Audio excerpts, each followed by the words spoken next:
چھڑکا کھول لے بہو بند ہے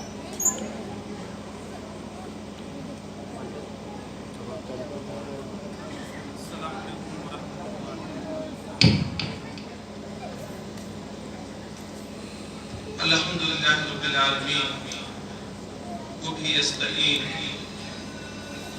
والصلاة والسلام علی رسول الامین وبعد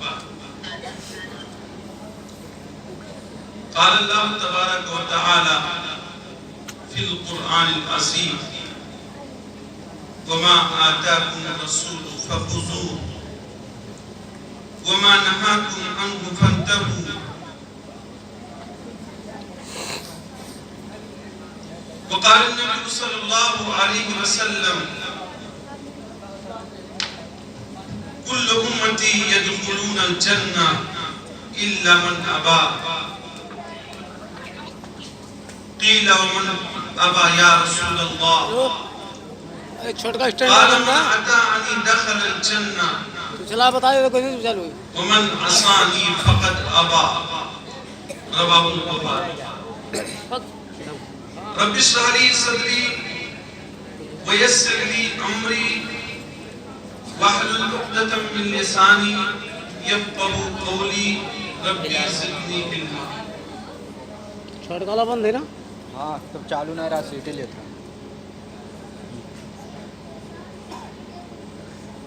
محترم وہاں صدر سے چالو اجلاس ہو جائے صاحب اسٹیج پر جلوہ افروز علماء کرام اور اسٹیج کے سامنے بیٹھے ہوئے مسلمان اور خواتین ملت آج کے اس دینی و اصلاحی پروگرام میں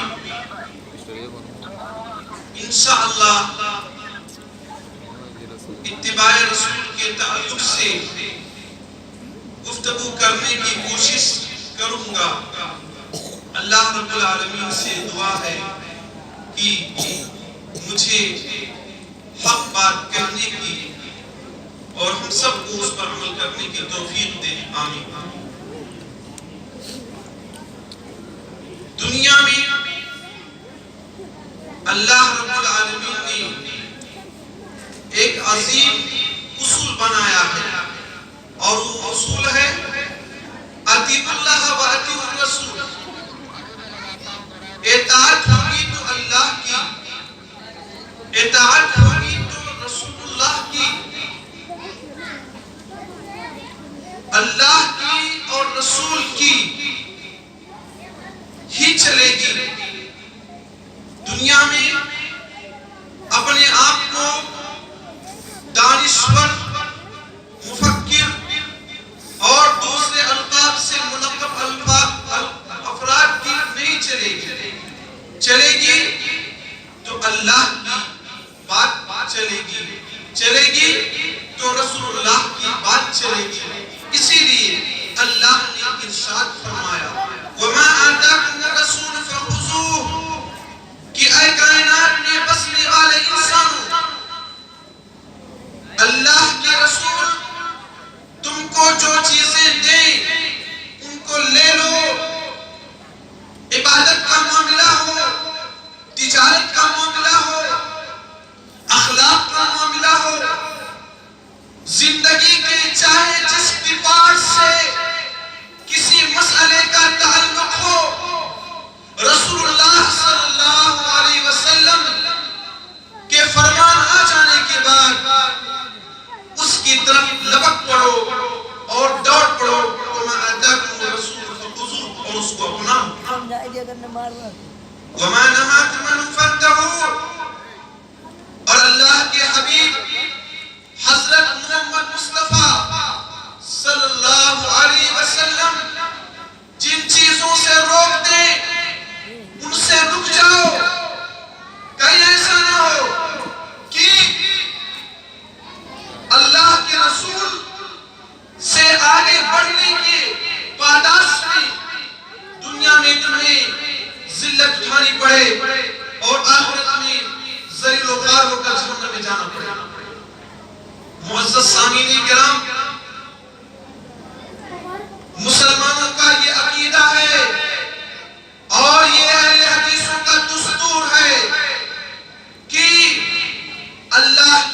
کریم صلی اللہ علیہ وسلم کی اتباعی میں، آپ کی پیروی میں ہی دنیا اور آخرت کی کامیابی مثمر اور پوشیدہ ہے۔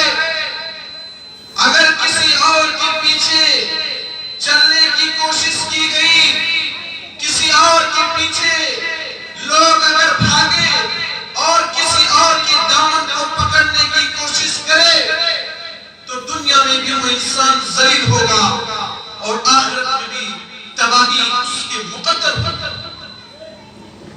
اللہ کے رسول صلی اللہ علیہ وسلم کی اتباع کرنے سے انسان کو کامیابی ملتی ہے، کامیابی دنیا میں بھی ملتی ہے اور آخرت میں بھی ملے گی۔ اللہ رب العالمین کا ارشاد ہے وَمَن يُطِعِ اللَّهَ وَرَسُولَهُ فَقَدْ فَازَ فَوْزًا عَظِيمًا۔ جو بھی مرد، جو بھی خاتون اللہ کی اور اس کے رسول کی صلی اللہ علیہ وسلم کی اطاعت کرے گا تو وہ بہت بڑی کامیابی پائے گا، دنیا میں بھی اس کو کامیابی ملے گی، دنیا کے معاملات میں وہ انشاءاللہ کامیاب ہوگا اور میدان محشر میں قیامت کے دن اسے جنت الفردوس میں داخل کیا جائے گا۔ یقیناً یہ ایک ایسی خوشخبری ہے جس سے مسلمانوں کو، مسلمانوں کے بچوں کو فخر ہونا چاہیے کہ نبی کی اتباع میں، نبی کی پیروی میں کامیابی ہے، اسی میں ہماری زندگی کی فلاح ہے، اسی میں ہماری لیے نجات ہے اور اس سے بڑی خوشخبری ہمیں چاہیے۔ نبی کریم صلی اللہ علیہ وسلم کی اتباع اور پیروی کرنے سے اللہ رب العالمین انسان کے گناہوں کو معاف کر دیتا ہے، جیسا کہ اللہ کا فرمان ہے۔ اے نبی محترم صلی اللہ علیہ وسلم ارشاد فرما دیجئے قُلْ إِن كُنتُمْ تُحِبُّونَ اللَّهَ فَاتَّبِعُونِي يُحْبِبْكُمُ اللَّهُ وَيَغْفِرْ لَكُمْ ذُنُوبَكُمْ۔ اے نبی کریم صلی اللہ علیہ وسلم اعلان کر دیجئے، امتیوں سے کہہ دیجئے، ماننے والوں سے کہہ دیجئے ان کنتم تحبون اللہ، اگر تم اللہ سے محبت کا دعویٰ کرتے ہو اور یہ کہتے ہو کہ اللہ سے محبت کرتے ہو، فاتبعونی، تم لوگ میری اتباع کرو، میری بات مانو، میرے نقش قدم پر چلو، میرے بتائے ہوئے قانون کے مطابق اپنی زندگی گزارو۔ اس کا فائدہ ہوگا، اس کا کیا رزلٹ ہوگا؟ یحببکم اللہ، اللہ تم سے محبت کرنے لگے گا، اللہ تم سے پیار کرنے لگے گا۔ پتہ کیا چلا؟ نبی کی اتباع کرنے سے اللہ ایسے انسان سے محبت کرنے لگتا ہے۔ وَيَغْفِرْ لَكُمْ ذُنُوبَكُمْ، اور اللہ تمہارے گناہوں کو معاف کر دے گا۔ اللہ نبی کی پیروی کے بدلے میں تمہارے گناہوں کو ختم کر دے گا۔ اللہ غفور الرحیم، اللہ رب العالمین معاف کرنے والا ہے، رحم کرنے والا ہے۔ نبی کی اتباع کرنے سے، نبی کی پیروی کرنے سے، نبی کی بات ماننے سے، نبی کے حکم کے آگے سر خم تسلیم کرنے سے اللہ تمہارے گناہوں کو معاف کر دے۔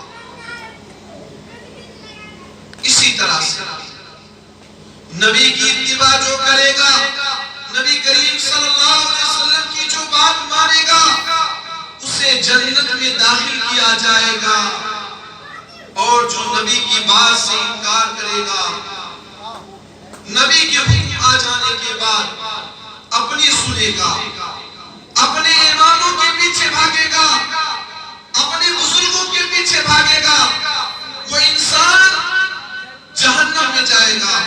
صحیح بخاری کی روایت ہے، روایت کے راوی حضرت ابو ہریرہ رضی اللہ عنہ فرماتے ہیں کہ اللہ کے نبی کریم صلی اللہ علیہ وسلم ارشاد فرماتے ہیں کل امتی یدخلون الجنہ الا من ابا،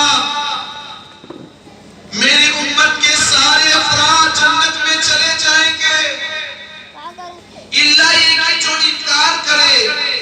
صحابہ کرام نے کہا کہ اللہ کے نبی کریم صلی اللہ علیہ وسلم کون وہ انسان ہوگا جو جنت میں جانے سے انکار کرے.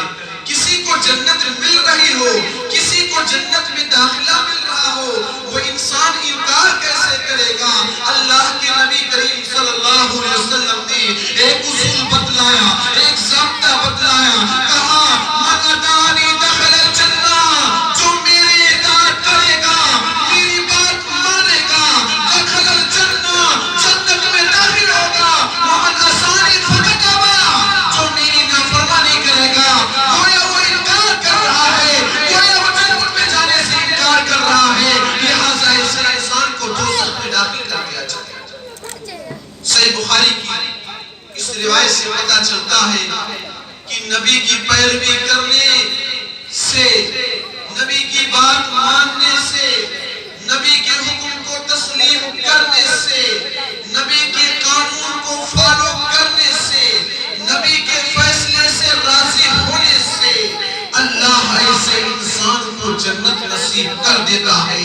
اور جو لوگ نبی کے فیصلے کا انکار کرتے ہیں, اور جو لوگ نبی کے آگے کسی کے قول کو بڑھا دیتے ہیں, اور جو لوگ نبی کے آگے اپنے امام کو آگے کر دیتے ہیں, معصوم کے آگے غیر معصوم کو بڑھا دیتے ہیں, ایسے لوگوں کا انجام یہ ہوگا کہ ان لوگوں کو جنت میں داخلہ نہیں ملے. اور یہ بات واضح ہے کہ جو لوگ نبی کی پیروی سے انکار کرتے ہیں, نبی کی بات پر عمل نہیں کرتے, ایسے لوگ کافروں جیسا عمل کرتے ہیں. یقین مانے یہ اللہ کی کتاب سے میں بتا رہا ہوں. اللہ کا ارشاد ہے, قل اطیعوا اللہ والرسول فإن تولوا فإن اللہ لا يحب الکافرین. اے نبی محترم صلی اللہ علیہ وسلم, اعلان کر دیجئے کہ اے لوگوں اللہ کی اطاعت کرو, اے لوگوں رسول اللہ کی اطاعت کرو. فإن تولوا, اگر یہ لوگ رسول اللہ کی اطاعت نہ کریں, رسول اللہ کی بات نہ مانیں, فإن اللہ لا يحب الکافرین, تو اللہ رب العالمین نہ ماننے والوں سے محبت نہیں کرتا, انکار کرنے والوں سے محبت نہیں کرتا. پتہ کیا چلا؟ نبی کے انکار کے پادیش میں, نبی کی اطاعت سے روگردانے کے عوض میں انسان کافروں کے مقام و مرتبے میں چلا جاتا ہے. ورنہ مسلم اور غیر مسلم میں فرق تو یہی ہے کہ مسلمان اللہ کو اور اس کے رسول کو مانتا ہے اور ان کی باتوں کے مطابق اپنی زندگی گزارتا ہے. اسی طرح نبی کا حکم آ جانے کے بعد جو لوگ ادھر ادھر دیکھتے ہیں وہ بہت بڑی گمراہی میں ہیں.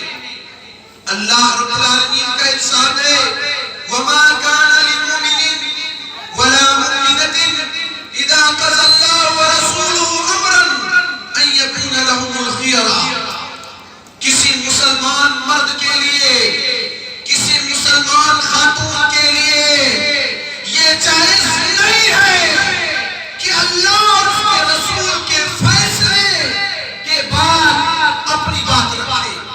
وَمَن يَعْصِ اللَّهَ وَرَسُولَهُ, جو اللہ کی نافرمانی کرے گا اور اس کے حبیب کی نافرمانی کرے گا, فقط ضل ضلالا مبینا, وہ کھلی گمراہی میں ہے, کھلی ضلالت میں ہے, بھٹکا ہوا انسان ہے, گناہوں کا مارا ہے. ایسا انسان بہت بڑی گمراہی میں ہے جو نبی کی حدیث آ جانے کے بعد. آج اگر ہم اپنے سماج کا جائزہ لیں اور مسلمانوں کے اوپر نگاہ ڈالیں تو اکثر یہی نظر آتا ہے کہ آج کا مسلمان نبی کی اتباع سے کوسوں دور ہے, نبی کے حدیثوں پر اکتفا نہیں کرتا ہے, اپنی طرف سے باتیں کہہ کر بہت ساری بدعات اور خرافات ایجاد کرتا ہے. نبی کریم صلی اللہ علیہ وسلم کی پیروی سے انکار کرنے والا، نبی کریم صلی اللہ علیہ وسلم کی اتباع سے دور جانے والا، اس کا عمل برباد ہو جاتا ہے، اس کا عمل مٹ جاتا ہے، جیسا کہ اللہ نے فرمایا یا ایھا الذین آمنوا اطیعوا اللہ واطیعوا الرسول، اے لوگو مانو اللہ کی اور مانو رسول اللہ کی، وَلَا تُبْطِلُوا أَعْمَالَكُمْ، اپنے عمل کو ضائع نہ کرو، اپنے عمل کو برباد نہ کرو۔ مطلب یہ ہے اللہ کی بات مانو گے، رسول اللہ کی باتوں پر چلو گے تو تمہارے اعمال محفوظ ہیں۔ رسول اللہ کی بات کی خلاف ورزی کرو گے، اللہ کی بات کے خلاف جاؤ گے، رسول اللہ کی بات کے خلاف جاؤ گے، رسول اللہ کی حدیث کے خلاف جاؤ گے، رسول اللہ کی سنت کے خلاف جاؤ گے، رسول اللہ کے طریقے سے ہٹ جاؤ گے تو تمہارے اعمال برباد ہو جائیں گے، مٹ جائیں گے اور تم کسی کام کے 101 اسی طرح سے جو لوگ رسول اللہ کی بات سے انکار کرتے ہیں، رسول اللہ کی بات نہیں مانتے، اللہ کے نبی کے حکم آ جانے کے بعد دوسروں کے فتوے پر جاتے ہیں، دوسروں کے فتوے پر عمل کرتے ہیں، ایسے لوگوں کو دنیا میں عذاب لاحق ہوتا ہے اور آخرت کے دن ذلیل و خوار ہو کر جہنم کے اندر داخل ہو جائیں گے۔ اللہ نے دھمکی دیا، الٹیمیٹم دیا کہ ان لوگوں کو ڈرنا چاہیے جو اللہ کے حکم سے اور اس کے رسول کے حکم سے روگردانی کرتے ہیں۔ فَلْيَحْذَرِ الَّذِينَ يُخَالِفُونَ عَنْ أَمْرِهِ أَن تُصِيبَهُمْ فِتْنَةٌ أَوْ يُصِيبَهُمْ عَذَابٌ أَلِيمٌ۔ ڈرنا چاہیے ان لوگوں کو جو رسول اللہ کے حکم کے خلاف ورزی کرتے ہیں، رسول اللہ کی بات سے روگردانی کرتے ہیں۔ فَلْيَحْذَرِ الَّذِينَ يُخَالِفُونَ عَنْ أَمْرِهِ أَن تُصِيبَهُمْ فِتْنَةٌ، فتنہ لاحق ہو سکتا ہے۔ فتنہ کیا ہے؟ فتنہ کیا ہے میرے مسلمان بھائیوں؟ فتنہ کی تفسیر بیان کی گئی شرک۔ آج دیکھو جو اللہ کے رسول کی بات پر عمل نہیں کرتا، شرک کرتا ہے، غیروں کے سامنے جھکتا ہے، ان کے نام پر ذبیحے چڑھاتا ہے، ان کے نام پر چادر چڑھاتا ہے، نبی کی نہیں مانتا، نبی کی نہیں سنتا، نبی کے فرمان کے مقابلے میں اوروں کے فرمان کو بتاتا ہے، نبی کے فتوے کے سامنے دوسروں کے فتوے کا تذکرہ کرتا ہے۔ اسی لیے انسان آج شرک میں مبتلا ہے۔ سچ کہا تھا اللہ نے کہ ایمان لانے والے اکثر مشرک ہوتے ہیں، اللہ کے کم بندے ہی موحد ہوتے ہیں، اور ہمیں فخر ہے کہ ہم موحد ہیں، توحید پرست ہیں، ایک اللہ کو مانتے ہیں اور اس کے حبیب کے فرامین۔ آج ہم اپنی زندگی کا اور صحابہ کرام کی زندگی کا جائزہ لیں تو ہماری زندگی اور صحابہ کرام کی زندگی میں بڑا انتر ہے، بڑا فرق ہے۔ ڈسٹینس کافی لمبا ہے، وہ رسول اللہ کے حکم پر جان دینے کے لیے تیار تھے، آج رسول اللہ کی سنت کی دھجیاں اڑانے پر تیار ہیں۔ آج نبی کے مقام کو مسلمانوں نے نہیں پہچانا، نبی کے مقام کو، نبی کے عظمت کو، نبی کی توقیر کو، نبی کی تعظیم کو مسلمانوں نے نہیں سمجھا، ان مسلمانوں نے نہیں سمجھا جو نبی کے وفات پر خوشیاں مناتے ہیں اور یہ نعرہ دیتے ہیں کہ آج کے دن سبھی خوشیاں مناتے ہیں اور انگلیس خوشیاں نہیں مناتا ہے۔ لیکن افسوس ہوتا ہے ان کی عقلوں پر تاریخ کی تمام کتابیں، سیرت کی تمام کتابیں اس بات پر متفق ہیں کہ نبی کریم صلی اللہ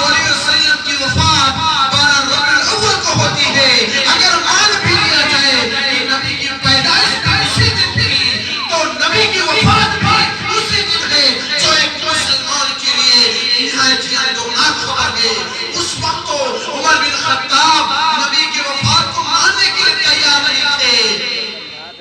آج مسلمان خوشیاں مناتا ہے. سچ ہے مسلمان خوشیاں نہیں مناتا بلکہ ابلیس خوشیاں مناتا ہے کہ نبی کی وفات پر یہ مسلمان خوشیاں مناتا ہے. صحابہ کرام کے لیے نبی کا ایک اشارہ کافی ہوتا تھا. نبی کو زندگی میں کبھی کسی کام کو کرتے دیکھ لیتے تھے, زندگی بھر اس پر عمل کرتے تھے. اور ہم اور آپ ہیں, زندگی بھر نبی کے حکم کے خلاف جاتے ہیں اور ہمیشہ اپنے من کی پکار کو سنتے ہیں, من کی آواز کو دیکھتے ہیں. اچھا لگتا ہے تو عمل کرتے ہیں اور خراب لگتا ہے تو چھوڑ دیتے ہیں. سچ کہا اللہ نے, اتخذوا احبارهم ورهبانهم اربابا من دون اللہ. ان یہودیوں نے, ان نصرانیوں نے, یعنی عیسائیوں نے اللہ کے علاوہ اپنے علماء کو, اپنے پادریوں کو, اپنے فادر کو اللہ کے سوا رب بنا لیا. عدی بن حاتم رضی اللہ عنہ نے کہا کہ ہم نے تو ان کی عبادت نہیں کی, ہم نے تو ان کے سامنے سر نہیں جھکایا, ہم نے کبھی اپنے علماء کے سامنے ماتھے نہیں ٹیکے, تو ہم نے ان کی عبادت کیوں کی؟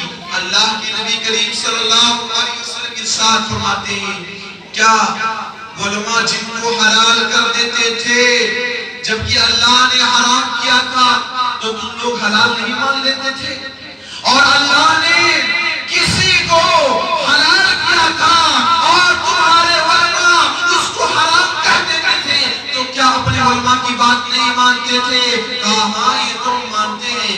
اللہ کے نبی نے کہا یہی تو ان کی عبادت کرنا ہے. میرے معزز سامعین, میری مائیں اور بہنیں سنیں, نبی صلی اللہ علیہ وسلم نے اپنے صحابی کو ایک نقطہ کی طرف رہنمائی کی, ایک پوائنٹ بتلایا کہ علماء کی اور فقہاء کی باتوں کو عمل کرنا اور رسول اللہ اور اللہ کے حکم کے خلاف جانا, ان کی عبادت کرنا ہے. فتویٰ صرف خلاف تھا, اس فتوے کے خلاف کے حق میں جانا اور اللہ کے فتوے کو چھوڑ دینا یہ علماء کی عبادت ہے.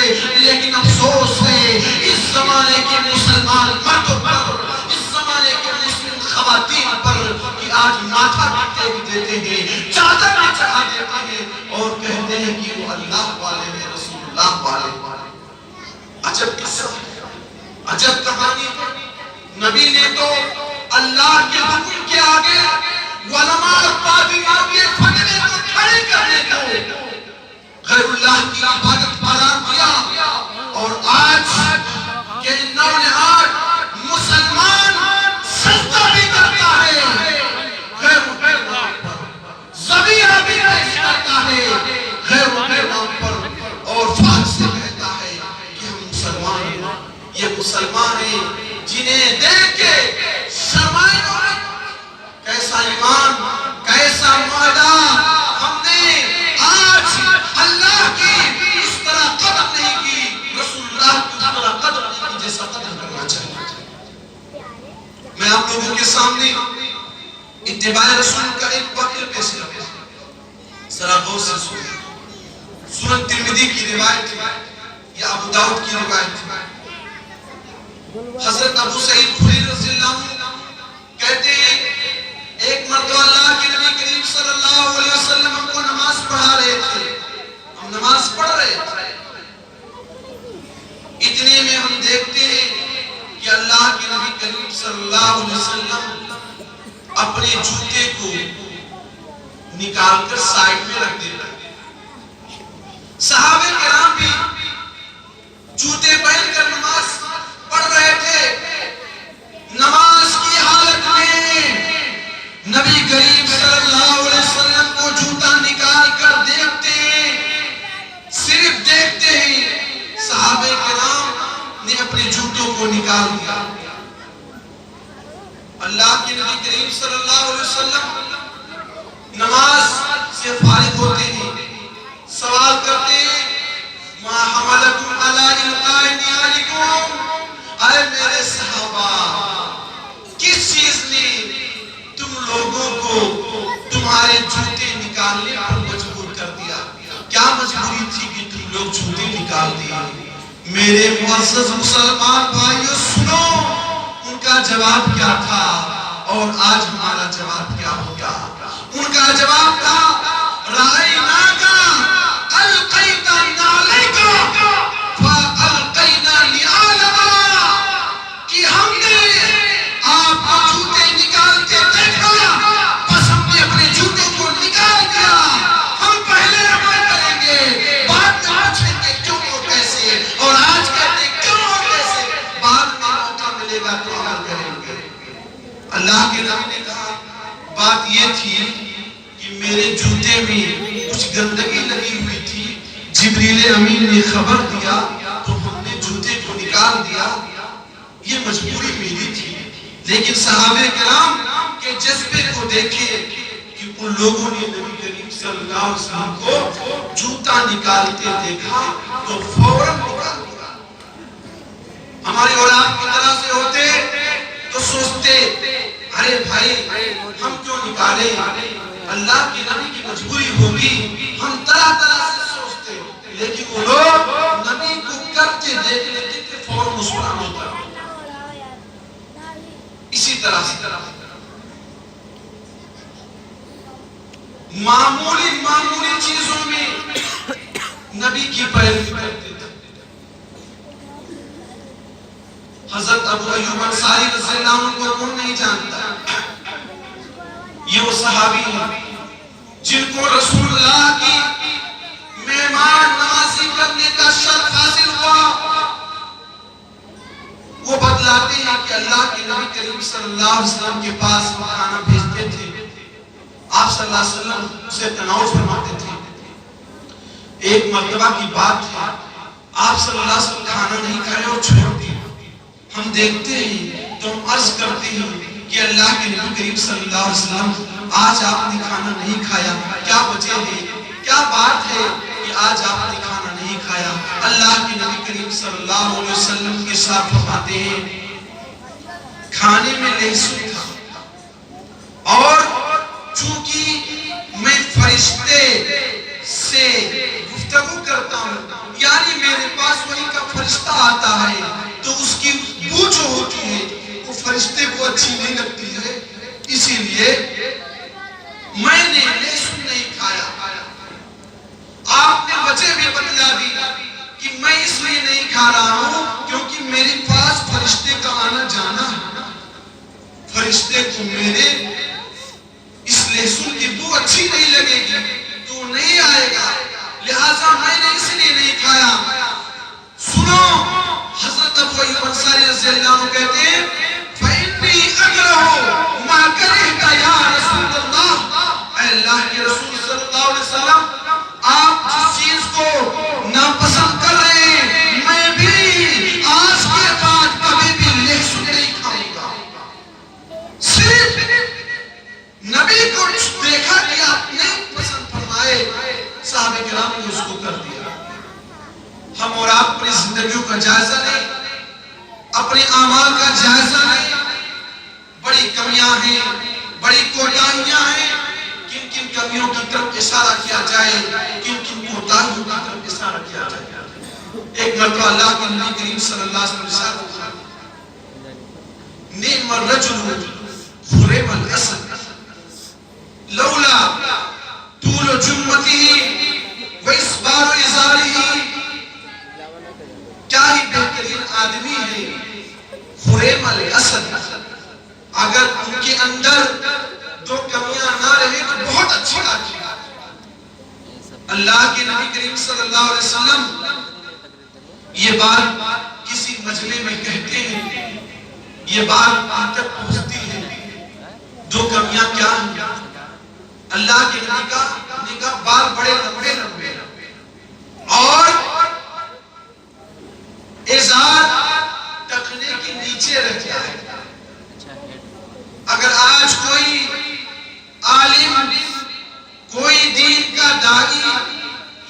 کہتے کہ اے نوجوان، تمہارا پینٹ، تمہاری جینس، تمہارا ازار، تمہاری لنگی تمہارے ٹخنے کے نیچے ہے، تم ماننے کے لیے تیار نہیں ہوگا، مارنے کے لیے تیار نہیں ہوگا، سننے کے لیے تیار نہیں ہوگا، سنانے کے لیے تیار ہو جائے گا، وہ بھی دو چار باتیں پیش کر دے گا۔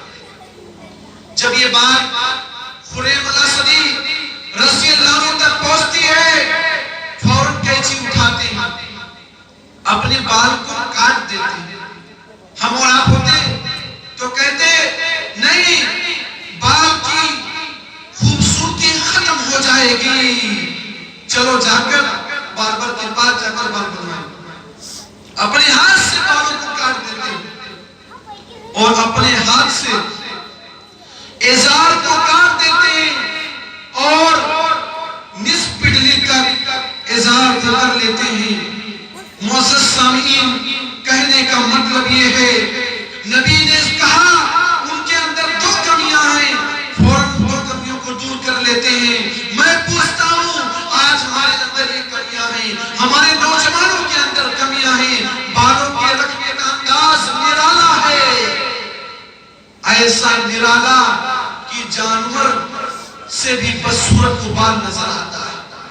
اور اکثر نوجوانوں کا لباس ان کے ٹخنے کے نیچے ہے۔ میں پوچھتا ہوں، کون ہے وہ اللہ کا نیک بندہ؟ کون ہے وہ نبی کا وفادار؟ کون ہے نبی کے حکم پر جان دینے والا جو آج کی مجلس میں یہ عہد کرے اور یہ وعدہ لے کہ آج کے بعد اس کا ازار ہمیشہ ٹخنے کے اوپر رہے گا، اس کی جنس ہمیشہ ٹخنے کے اوپر رہے گا۔ بہت سارے لوگ کہتے ہوں گے کہ اس سے خوبصورتی کم ہو جائے۔ میرے مسلمان بھائیوں، نبی کے حکم کے آ جانے کے بعد اپنے من کی پکار کو سننا، نبی کے حکم کے آ جانے کے بعد اپنی خوشی کا خیال رکھنا، اپنے معاشرے کو دیکھنا، اپنے سماج کو دیکھنا، یہ کیا یہی عقیدہ ہے مسلمانوں کا؟ ہرگز نہیں، ہرگز نہیں، ایک بار نہیں، 100 بار نہیں۔ نبی کا حکم آ جانے کے بعد ہمیں تو نبی کے نام پہ جان کو قربان کر دینا چاہیے۔ یہ معمولی کپڑا کس حیثیت کا ہوتا ہے؟ کپڑے کی کیا حیثیت ہے؟ کپڑے کی کیا وقت ہے؟ ہمیں اور آپ کو یہ عہد کرنا ہوگا کہ آج کے بعد کسی بھی نوجوان کا ازار، جینس، پینٹ ٹخنے کے نیچے نہیں ہوگا۔ اگر ایسا ہم نے کر لیا، یقیناً یہ جلسہ کامیاب ہو گیا اور اس کے کرنے والے اور اس میں شریک ہونے والے بہت حد تک کامیاب ہو گئے۔ لیکن اگر ہمارے اندر کمیاں، کوتاہیاں اسی طرح باقی ہیں اور نوجوان یہ جو کٹ شٹ میں بال کٹنگ کرا رہے ہیں اور بالکل سور کی طرح سے بال رکھے ہوئے ہیں، یقیناً یہ نبی کریم صلی اللہ علیہ وسلم نے اس سے منع کیا تھا۔ نہا رسول اللہ صلی اللہ علیہ وسلم عن القضاء، اللہ کے رسول نے قضا سے روکا تھا۔ آپ غور کیجئے، غیر مسلم جب بال مڈواتا تھا تو کچھ بال چھوڑ دیتا تھا، یہ ان کے دھرم میں شامل ہے۔ ہندو لوگ جب بال کو چھلواتے ہیں تو بیچ میں کچھ بال چھوڑ دیتے ہیں۔ آج بھی یہی حالت ہے، اوپر کو چھوڑا جا رہا ہے اور نیچے کو کٹایا جا رہا ہے، مشین لگائی جا رہی ہے۔ یہ آج کیا؟ کچھ نوجوانوں کو تکلیف ہوگی، کچھ میرے بھائیوں کو تکلیف ہوگی، لیکن مجھے نبی کے فرمان کے سنانے پر فخر ہے اور مجھے اللہ کی ذات سے امید ہے کہ بہت جلد آپ لوگ اصلاح کریں گے، بہت جلد والدین اس چیز پر توجہ دیں گے۔ اور ایک بات یہاں میں اور کہہ دینا چاہتا ہوں کہ خاص طور سے چھوٹے بچوں کے کپڑے کے سلانے والدین کی بڑی گڑبڑی جائیں گے، خیاط کے پاس، درزی کے پاس جائیں گے، اور پینٹ کا جب ناپ دیں گے تو ٹخنے کے نیچے دیں گے، کہیں گے بچہ 2-3 سال تک اس کو پہنے، لیکن یہ بھول جاتے ہیں کہ 2-3 سال آپ 200-300 روپیہ بچائیں گے، لیکن کتنی مرتبہ نبی کے سنت کی ترجیح بنائیں گے، کتنی مرتبہ نبی کے حکم کو چھوڑیں گے۔ آپ اپنے بچے کو ابھی سے اس بات پر مجبور کریں کہ ٹخنے کے نیچے پہنو، جبکہ ہونا کیا چاہے، ابھی آپ کنٹرول کر سکتے تھے، ابھی آپ اصلاح کر سکتے تھے، اصلاح کر لیتے۔ میرے معزز سامعین، کہنے کا مطلب یہ ہے اصلاح کی ضرورت ہے اور ہمیں فکر کرنا چاہیے۔ اسی طرح سے ایک اور حدیث، ایک مرتبہ اللہ کے نبی کریم صلی اللہ علیہ وسلم نے ارشاد فرمایا، عبداللہ بن عمر کیا یہ اچھے آدمی ہیں اگر یہ تہجد کی نماز پڑھنے لگے۔ یہ بات جب عبداللہ بن عمر تک پہنچتی ہے، فوراً تہجد کی نماز پڑھنا شروع کر دیتے ہیں۔ آج کے مسلمان جماعت کے ساتھ نماز ہی نہیں پڑھتے، تہجد کی نماز کا سوال کیسے کیا جائے؟ ان نوجوانوں سے قوم کی تبدیلی کی بات کیسے کی جائے؟ ان نوجوانوں سے نبی کی سنت کی حفاظت کی بات کیسے کی جائے؟ جو نماز کی حفاظت نہیں کر سکتے، گاؤں میں رہتے ہیں، پھر رہتے ہیں، کوئی کام نہیں ہوتا ہے، یہاں جب نماز کی حفاظت نہیں کر سکتے تو پھر ان نوجوانوں سے کیا تبدیلی چاہیے؟ ان نوجوانوں سے کون کس انقلاب کا کہ ہم امید رکھیں، ان نوجوانوں سے کس بات کی ہم امید رکھیں۔ مجھے افسوس ہوتا ہے ان نوجوانوں پر کہ جو اپنے ٹائم کو برباد کر دیتے ہیں اور مٹا دیتے ہیں تہجد کی بات اور دور کی بات۔ ایک مرتبہ کی بات، حضرت عبداللہ بن مسعود رضی اللہ عنہ مسجد کے اندر تشریف لا رہے ہیں، گیٹ پہ پہنچتے ہیں، ایک پیر اندر ایک پیر باہر، نبی کا حکم کہ ٹھہر جاؤ، کھڑے ہو جاؤ، بیٹھ جاؤ، بیٹھ جاؤ، فوراً بیٹھ جاؤ، فوراً بیٹھ جاؤ۔ اللہ کے نبی کہتے ہیں اللہ بن مسعود میں نے آپ کو نہیں کہا اندر آ جائے، ذرا غور کیجئے نبی کی بات کان سے ٹکراتی ہے، جسم کا ایک حصہ دروازے کے باہر ہے اور ایک حصہ دروازے کے اندر ہے، ایک پیر باہر ایک پیر اندر، نبی کی آواز کان سے ٹکراتی ہے، فوراً وہیں پر بیٹھ جاتے ہیں۔ اے نوجوانوں، اے میرے مائیں اور بہنیں، ذرا غور کریں اور سنیں، آج ہم نے نبی کی کتنے سنتوں کی حفاظت کی، نبی کے کتنے باتوں پر ہم نے عمل کیا، نبی کے کتنے فرمان پر ہم نے عمل کیا۔ اگر کہا جائے تو غلط نہیں ہوگا، آج ہم نبی کو زبانی طور پر مانتے ہیں، عملی طور پر نہیں۔ عمل میں کوتاہی ہے، عمل میں کمی ہے، زبان سے مکمل ہے لیکن عمل سے ادھورے ہیں۔ یہ آج سب کی کہانی، سب کی کہانی۔ عبداللہ بن دینار ایک واقعہ پیش کرتے ہیں کہ ایک مرتبہ عبداللہ بن عمر رضی اللہ عنہما راستے میں جا رہے تھے، ایک دیہاتی سے ملاقات ہوتی ہے، گدھے پر بیٹھ کر جا رہے تھے، گدھے پر بیٹھ کر جانے میں مزہ آتا تھا۔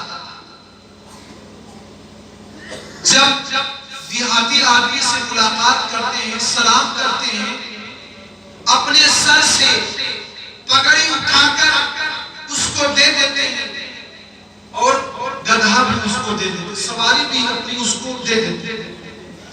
عبداللہ بن دینار کہتے ہیں اصلحک اللہ، اے عبداللہ بن عمر، اللہ آپ کو درست کرے، آپ نے اتنا زیادہ کیوں دے دیا؟ دیہاتی آدمی کا گاؤں کا تھا، اتنا دینے کی ضرورت کیا تھی؟ وهم يرزون باليسير. دیہاتی لوگ معمولی چیز پر بھی راضی ہو جاتے ہیں. پگڑی دے دیے تھے تو کافی تھا، سواری دینے کی ضرورت کیا تھی؟ اتنا مہنگا سامان دینے کی ضرورت کیا تھی؟ معمولی سامان دے دیتے وہ دیہاتی خوش ہو جاتا. عبداللہ بن دینار رضی اللہ عنہ، عبداللہ بن دینار کو عبداللہ بن عمر رضی اللہ عنہ نے جواب دیا کہ میں نے نبی کو یہ فرماتے ہوئے سنا ہے کہ نبی سے محبت کا تقاضا یہ ہے، والدین سے محبت کا تقاضا یہ ہے کہ آدمی اپنے دوستوں کے ساتھ اچھا سلوک کرے. یہ دیہاتی میرے باپ عمر کا دوست تھا، لہٰذا آج میں نے اپنے باپ کی دوستی نبھائی ہے، نبی کے فرمان پر عمل کیا ہے. ہم اور آپ ہوتے تو کتنا سوچتے کہ یہ دینے سے میرے سامان میں کمی ہو جائے گی، یہ دینے سے میرے گھر سے مال کی کمی ہو جائے گی. لیکن وہ صحابہ تھے، نبی کے حکم پر جان دینے والے تھے، نبی کے حکم پر مٹنے والے تھے، نبی کے حکم پر مال کو قربان کرنے والے تھے. جو پاس تھا سب کچھ دے دیا تاکہ نبی کی سنت پر عمل ہو جائے، نبی کے فرمان پر عمل ہو جائے. میرے معزز بھائیوں، میرے مسلمان بھائی اور بہنیں، تبدیلی لائیے، نبی کی سنت پر عمل کیجئے، نبی کی پیروی کیجئے، اور زبانی طور پر یا رسول اللہ یا رسول اللہ نہیں، بلکہ عملی طور پر دل میں یہ کہیے کہ نبی کا حکم آئے گا، سر کٹ جائے گا، لیکن نبی کے حکم کو جھکنے نہیں دیں گے، نبی کے فرمان کو جھکنے نہیں دیں گے، نبی کی توہین کرنے والے جینے کا دینا کوئی یہ ہمارا جذبہ ہونا چاہیے. لیکن مسلمان بھائیوں، اپنے اندر بڑی کمیاں ہیں، بڑی کوتاہیاں ہیں، ان کوتاہیوں کو دور کرنے کی ضرورت ہے. کن کن واقعات کو بدلایا جائے، کن کن چیزوں کی طرف رہنمائی کی جائے. ایک واقعہ میں آپ لوگوں کے سامنے پیش کرتا ہوں. حضرت عبداللہ بن عباس رضی اللہ عنہما روایت میں راوی ہیں، فرماتے ہیں ایک مرتبہ اللہ کے نبی کریم صلی اللہ علیہ وسلم ایک آدمی کی طرف جاتے ہیں اور دیکھتے ہیں اس کے ہاتھ میں سونے کی انگوٹھی ہے. اللہ کے نبی کہتے ہیں تم میں سے ایک آدمی جہنم کے انگارے کی طرف بڑھتا ہے اور اس کو اپنے ہاتھ میں کر لیتا ہے، کیوں نہیں اس کو تم پھینک دیتے؟ نبی نے اس کے ہاتھ سے انگوٹھی کو نکالا اور نکالنے کے بعد زمین پر پھینک دیا. نبی کریم صلی اللہ علیہ وسلم اس مجلس کو چھوڑ کر چلے جاتے ہیں. نبی کریم صلی اللہ علیہ وسلم دور جاتے ہیں. کہنے والے کہتے ہیں موقع اچھا ہے، انگوٹھی کو اٹھا لے. نبی اب نہیں دیکھ رہے، اٹھا لو. نبی نہیں دیکھ رہے. وہ آدمی کا کیا کہتا ہے؟ غور کرو مسلمانوں، فخر ہے ہمیں چولے پر، فخر ہے صحابی ہمیں چولے پر. کہا لا واللہ لا خصوب ابدا وقت برہم رسول اللہ صلی اللہ علیہ وسلم. جس انگوٹھی کو میرے رسول نے اٹھا کر پھینک دیا ہو میں اسے نہیں لے سکتا. جبکہ یہ بات مسلم ہے، سونے کی انگوٹھی عورتیں پہن سکتی ہیں. وہ لاتے اور اپنی گھروں کی عورتوں میں سے کسی کو دے دیتے، فائدہ اٹھا لیتے. سونے کی قیمت کو نہیں سمجھا، گولڈ کی قیمت کو نہیں سمجھا، نبی کے فرمان کو سب سے اونچا سمجھا، سب سے افضل سمجھا. سونا معمولی چیز ہے، گولڈ معمولی چیز ہے. نظروں کے سامنے ان کا سامان پھینکا ہوا ہے، لیکن نبی کے حکم کو سینے سے لگا لیا، نبی کے فرمان کو سینے سے لگا لیا. مسلمانوں، نبی کی سنت کی دھجیاں اڑانے والوں، نبی کے حکم سے دور جانے والوں، نبی کی توہین کرنے والوں، نبی کے حکم کے آ جانے کے بعد، نبی کے قول کے آ جانے کے بعد، نبی کے فتوے کے آ جانے کے بعد دوسروں کے فتوے کو اپنانے والوں، قرآن کی ان آیات کو دو آیت بولتے میں اللہ کہتا ہے فلا وربك لا يؤمنون حتى يحكموك فيما شجر بينهم. اللہ کی قسم، اے محمد تیرے رب کی قسم ہے، یہ لوگ مومن ہو نہیں سکتے، یہ لوگ مومن نہیں ہو سکتے، یہ مسلمان نہیں ہو سکتے اگر یہ نبی کے فتوے پر، نبی کے فیصلے پر راضی نہ ہو تو یہ مومن ہو ہی نہیں سکتے. یہ آیت کب نازل ہوئی جانتے ہیں؟ آیت کا شان نزول یہ ہے. حضرت زبیر رضی اللہ عنہ لے کر صحابی میں لڑائی ہو گئی، کھیت کے معاملے کو لے کر، پانی کا معاملہ تھا. زبیر بن عوام چاہتے تھے پانی